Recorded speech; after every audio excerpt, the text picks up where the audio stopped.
నిందారహితులుగా ఉండడం అంటే ఆత్మను పరిశుద్ధపరచుకోవడం, జీవమును పరిశుద్ధపరచుకోవడం, శరీరాన్ని పరిశుద్ధపరచుకోవడం. ఈ మూడింటిని మీరు పరిశుద్ధపరచుకొని కాపాడుకుంటే రాకడ సమయం ముందు నిందారహితులుగా కనపడతారంట దేవుని దృష్టికి.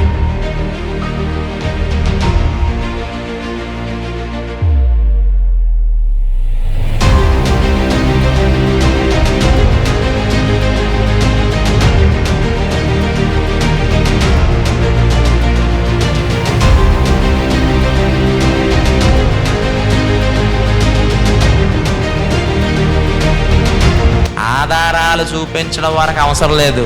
నీలో యేసు లక్షణాలు ఉంటే చాలు. యేసు ఉన్నాడని నిరూపించవచ్చు. అవునో కాదా మీరే చెప్పండి.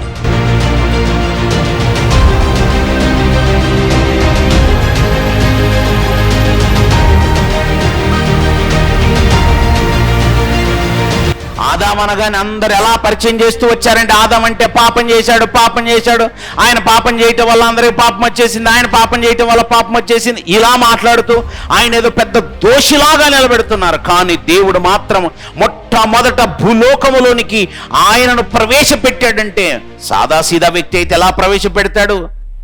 నంబర్ 1 క్యారెక్టర్ అండి ఆదాము. చాలా గొప్ప వ్యక్తి.